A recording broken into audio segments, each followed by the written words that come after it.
여러분, 이제 중국 부동산을 두고 말입니다.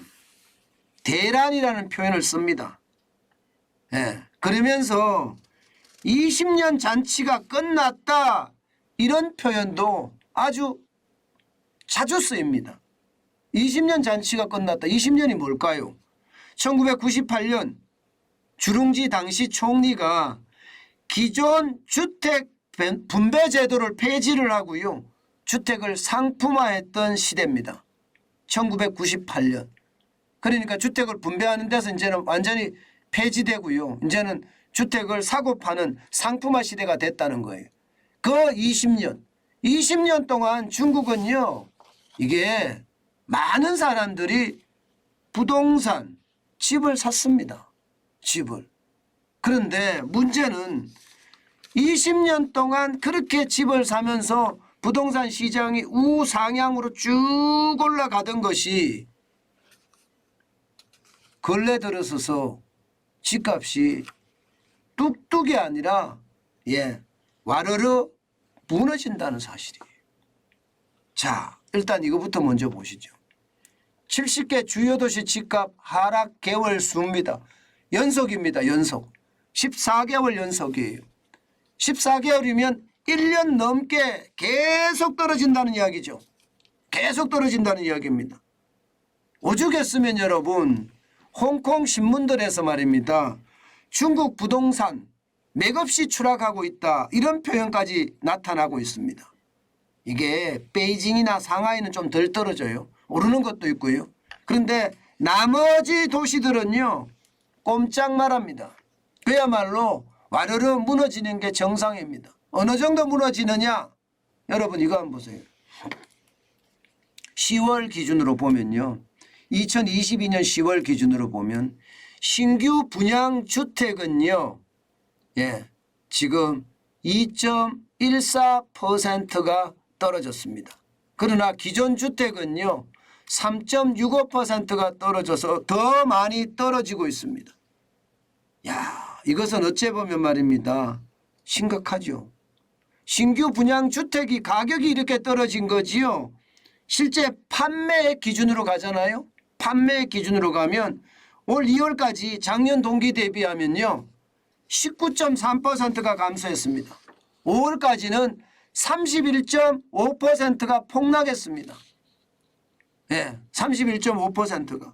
그러면 여러분 판매가 안 된다는 거잖아. 판매가 안 되니까 가격이 떨어지는 겁니다. 가격이 떨어지는 것도 이게 평균 가격이 떨어지는 거잖아. 70개 도시의 평균 가격이 떨어져요. 그러면 베이징이나 상하이를 빼면 어떻게 될까요? 아마도 더 많이 떨어지지 않겠느냐 이렇게 예상을 하고요. 심지어 여러분 이런 전망도 나옵니다. 어떤 전망이 나오느냐.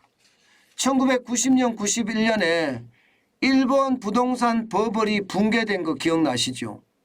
그거보다 더 심각한 중국의 부동산 버블이 붕괴되는 시기가 올 거다. 그런 예측을 하는 전문가들도 굉장히 많아졌습니다. 왜냐하면 말입니다. 소득 대비 주택 가격 비율이 지금 선정 같은 경우는 57배입니다. 57배. 그리고 베이징도 55배입니다. 일본의 1990년대 부동산 거품이 붕괴될 당시에는요. 도쿄가 18배밖에 안 됐습니다. 18배. 도쿄가 18배면 소득 대비 주택 가격 비율이 지금 베이징은 55배니까 무너지면 인정사정 없이 무너진단 말 나오죠. 20년 잔치가 끝난 것이 아니라 자칫 잘못하면 일본식 최악의 붕괴가 올 수도 있다. 이런 전망까지 지금 나오고 있는 실정입니다. 그만큼 말입니다. 지금 중국 부동산에 대한 어떤 이 대란은요. 점점 레드라인으로 점점 가는 것은 아닌가 지금 이렇게 예상합니다. 그야말로 줄줄이 자금난을 겪고 있는 부동산 업체들이 굉장히 많아지고 있고요.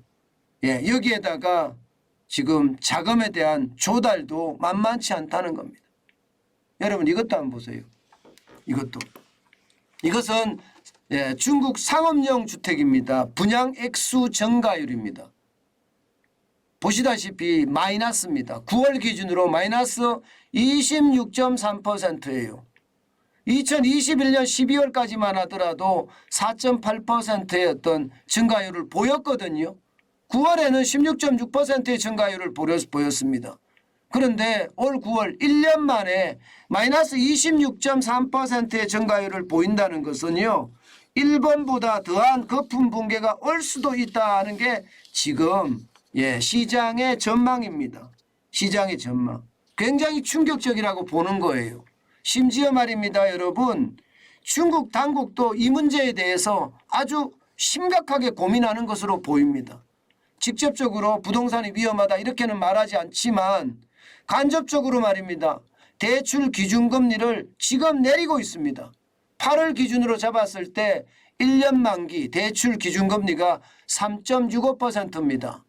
예, 3.65%. 이게 2020년 4월에 3.85%보다가 지금 많이 낮아졌죠. 0.2%포인트나 낮아졌습니다. 전 세계는 지금 금리 올린다고 난리를 치고 있는데 지금 중국은요. 오히려 금리를 내리면서 부동산 시장의 어떤 경착륙을 막아보려고 굉장히 노력하고 있는 모습입니다. 그런데 여러분 이거 쉽지 않아 보여요. 굉장히 쉽지 않아 보여요. 왜냐고요? 여러분 이걸 한번 보세요. 예, 이게 지방정부의 재정을 나타내는 지표인데요. 여러분 보시는 것처럼 중국에 있는 토지를 매각해서 수입을 얻잖아요. 그 수입으로 지방정부를 운영을 합니다. 그런데 2021년에는 8조 7,051억 위안이었습니다. 그런데 2022년 올해 상반기 기준으로 보면 작년 대비 31.4%가 줄어든 2조 3,633억 위안입니다. 이 말은 지방정부의 재정이 부족해진다는 거예요. 재정이. 지방정부라는 건 토지를 매각해서 그 자금으로 지방정부를 운영해 왔는데 지금 이 자금이 부족하게 된다는 것은 지방정부의 위기까지도 올 수 있다는 겁니다. 실제로 말입니다.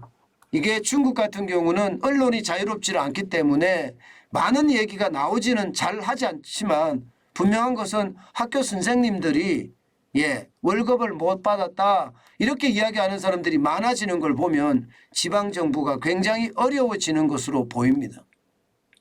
저는 이것이 말입니다. 결국 중국의 부동산 대란이 이게 점점 가서 말입니다.